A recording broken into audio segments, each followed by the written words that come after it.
going? So I am here to do a Q&A with you guys today.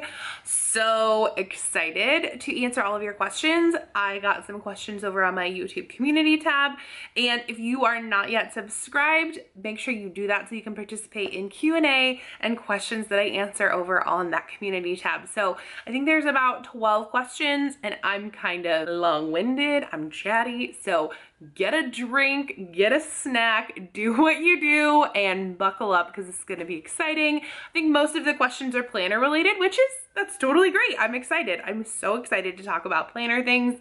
I also have a video coming up in a few days that is going to be a planner tag. I was tagged by my good friend Megan's Plans, and I'm so excited to share that with you as well. So I guess there's like a part one, like Q&A, and then the planner tag is coming next. So let's go ahead and get into the questions. All right, so the first question says, it's from, and I apologize already if I like butcher your name or anything like that, but the first question is from Maristelle, and she says, if you had to plan with only one sticker book for the rest of your planning life, which one would it be? So if it was only one sticker book, it would probably be something with like multiple layouts and functional items. So I probably would go with like a color story, like one of the color stories. Maybe it would be actually that new 5,144 sticker book, and maybe that answer is cheating, sorry, but I feel like that has everything. It's got some like functional items, so it has some of the color story in it. It also has some like full boxes that people can use. It has some scripting in there and other little functional items. So I guess either color story or the 5,144, and if you don't know which one that is, I will pop that on the screen so you can see what I'm talking about, but those would be probably my options if I had to use one sticker book. I am like super indecisive, so yeah, I probably wouldn't be able to use just one, but if I had to, that's probably what I would go with. And then Miss Amaya asked me, so I think this is more like a video request, but I'll read it out anyway. So she said, can you do 1 week with just the pink flower sticker book? And I think I know which one you're talking about. I'll put the picture up on the screen and you can let me know if that's right. And I probably could, just let me know. I'm happy to take requests. If anyone else has any requests for what they would like to see from this channel or anything like that, feel free to let me know those down in the comments below as well. Amira Newer says, as an aspiring teacher, would you suggest me decorating my teacher planner or just keeping it functional? So it really kind of depends on like what your content area is. I am in advisory and counseling, so I don't necessarily have to like keep all of my lesson plans in my teacher planner, so I don't have a lot of writing. My teacher planner is really functional, so it's a lot of like to-do items and list items and tracking like meetings and things. But if you are using your teacher planner as a lesson planner, I would say it's probably going to be easier for you to keep it more on the functional, so more pen to paper and less stickers. So I feel like a lot of teachers like to decorate. I mean, a lot of us decorate our classrooms, and a lot of us like to make things fun and pretty, even if it's like stamps on papers, that kind of thing. So I would say, of course, we're probably gonna lean towards wanting to put some cute things in there. But if you're gonna have your like teacher planner be more as like a lesson planner and keep track of it that way, I would say it's probably gonna be more beneficial to have more pen and less stickers. But if you're going to be using it in a similar way that you use your like your day-to-day planner, I would say, you know, whatever helps you to be productive. So it's really, it kind of depends like what kind of area you're teaching. Like if I, for example, was back teaching English, I probably would have less stickers and more writing because I would be keeping track of lessons and assessments and all of that good stuff. So that's my 2 cents on it. Okay, and Sweet and Sassy says, I'm new to planning, but I have a YouTube channel and would love to start making plan with me videos. Do you have any advice? I do have some advice. If you're gonna make some plan with me videos, I would say get started and really start building that connection with your audience. And I would just say start filming one. You're gonna probably need something to film on. So whether that's a phone or a camera, and then you're probably gonna need a tripod because you are going to need to kind of flip the camera so that it is able to look at the planner, or just some way to make it sit up and like be able to look at your planner. Doesn't have to be a tripod. I've seen lots of people set it up on boxes and do lots of really creative stuff. So you'll just need something to film on, and then I would say get started. What I did the first couple of times I wanted to film Plan With Me's and was like intimidated is I filmed them and then I re-watched them and I asked myself, is this something that I would sit and watch? And if it was, then I would post it. And if it wasn't, then I would look at the things that I want to change. So for example, you probably know that I make a lot of cuts and edits in my Plan With Me videos, and that's because I don't like Plan With Me videos that have a lot of like dead air time, like where you're not talking and engaging and that kind of thing. It's not motivating to me to watch that. So that's something that I changed when I noticed that. So I guess going back to your original question, is I would just start posting it or start filming it, start getting ideas of what you want to film, start making a list, that kind of thing, because it's great to have more new faces in the planner community. So I hope that you get started. If you do, DM me a link to your channel and I would love to check it out. Okay, Taurine Nicole asked me, would I ever use an Erin Condren planner? And the answer is, if it was like a year or two ago, maybe, but right now I'm really happy with Happy Planner. I love that I can take stuff out and put stuff in and really customize it. That is why Happy Planner works well for me. I tried like a Michael's Recollections planner, which is a spiral bound, which is the cheaper version of the Erin Condren, because I mean, like lots of people say that it's worth it for like the paper quality and all of that. I don't know. I've never felt an Erin Condren paper. I was kind of obsessed with some of their products and like wanted to do some reviews on them for a while there. But when they came to Staples, I was actually thinking about getting one. But right now, I love the Happy Planner brand. I like that everything flows and fits and goes together. That's something that I also really like. So right now, I probably wouldn't try an Erin Condren, but I wouldn't ever rule it out for the future. I mean, you never know what the future is gonna hold, but I would say right now, I'm pretty happy with Happy Planner. Okay, and then Charlene Joe, who is a regular viewer, so hey girl, she asked a few questions. She said, do you have a favorite shop for stickers? And I do have a favorite shop. It is called, and I really like her like monthly notes page kits. Okay, so the shop that I love is called Pretty on Paper Co. I love everything that she does.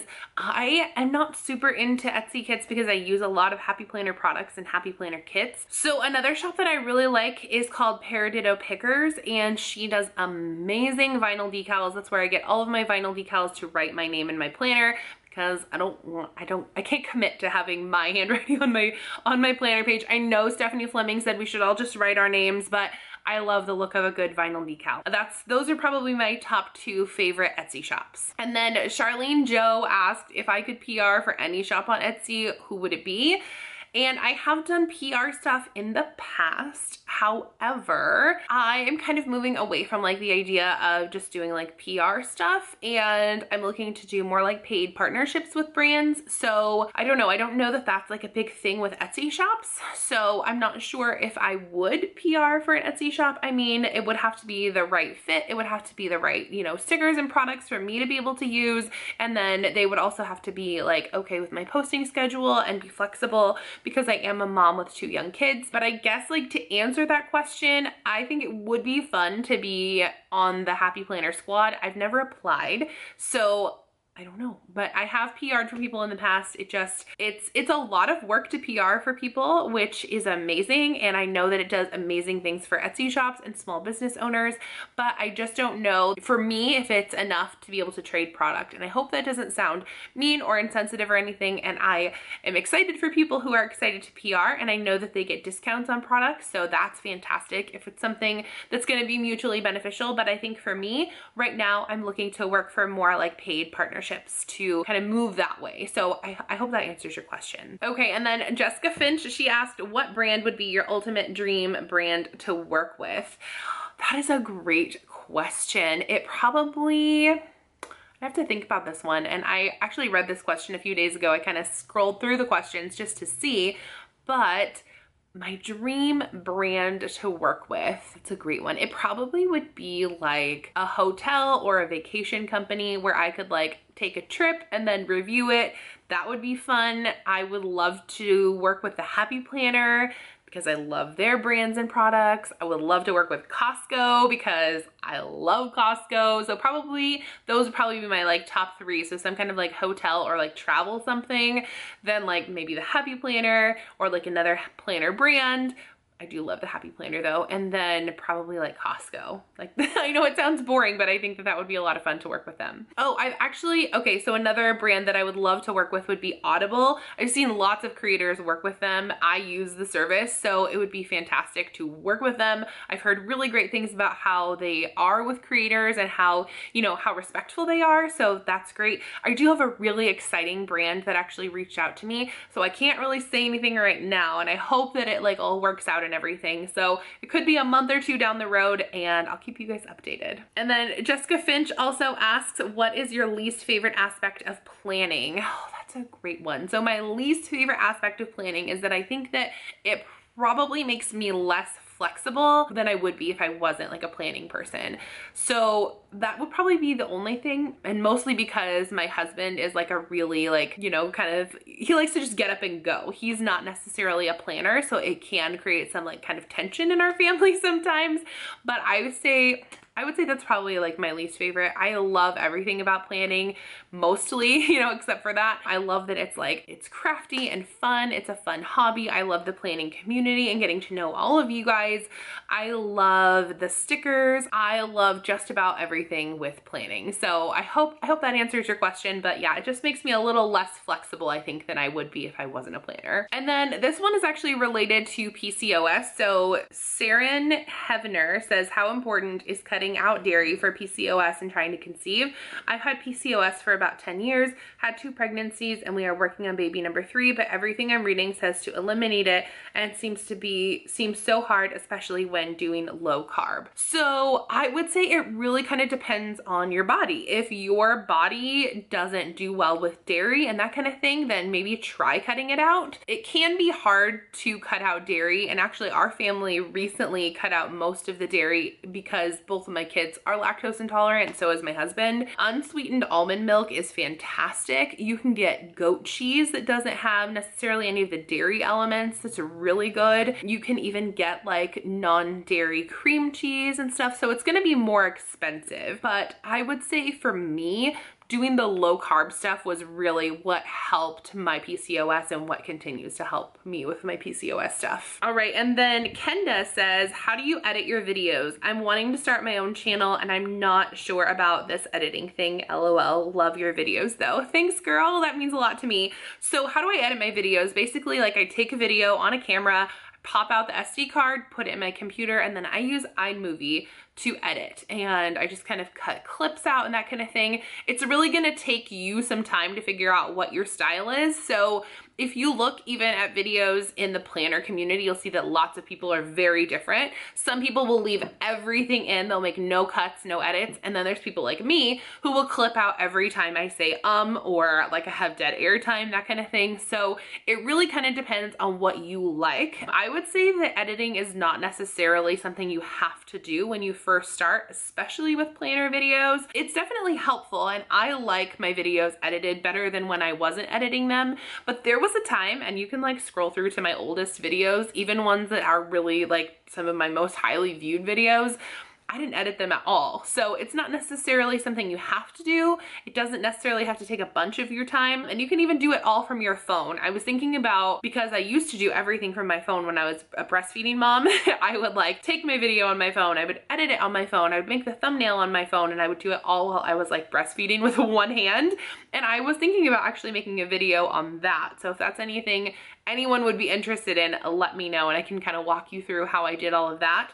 I do like editing on my laptop a lot better than editing on mobile, but it was a great place to start because it was a little bit more simple. So I hope that that's helpful, but I use Mac products and I use iMovie. So if anybody edits their YouTube videos, if there's any other creators watching this, if you can leave some good tips on like Windows editing things. If you don't use a Mac, feel free to leave those down below so that she can get those tips as well. Okay, and then the last question says, what new kind of theme for sticker books or a planner if you'd like to see Happy Planner come out with? Example, Miss Maker for crafters or the Super Mom for moms.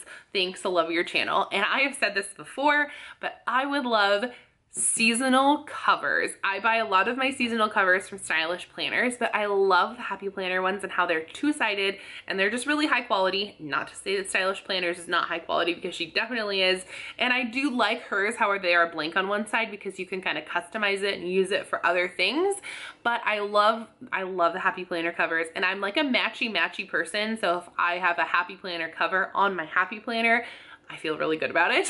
So I would love a seasonal cover pack. So that's one thing. And then I would love to see sticker books for each season. So they came out with the Christmas one, but I would love like a full sticker book of spring, fall, winter, like one for each season, because I just love seasonal that much. So that is all of the questions that you guys left today, and I will be doing that planner tag next, so feel free to check that out, and that'll be up in probably a couple of days. I'm not sure exactly when all of these are going to go up, but that'll be up in a couple of days. I'm super stoked to do it, and yeah, I was really excited to answer your questions. If you have other questions for future Q&As, or you just want me to answer a couple of more questions, I will be in the comments when this video goes live, so feel free to leave those comments down below and I will check them out. I'm so excited to be making some fun content for the new year. I hope that you guys are excited as well. If you're new around here, don't forget to hit that red subscribe button down below. If you are one of my current subscribers, thank you so much for all of your love and support. And if you would like to see anything else, feel free to leave all of your requests down below. If you want to find me on other social sites, you can find me over on Instagram, Twitter, and Facebook. And by the way, you guys, have fun today.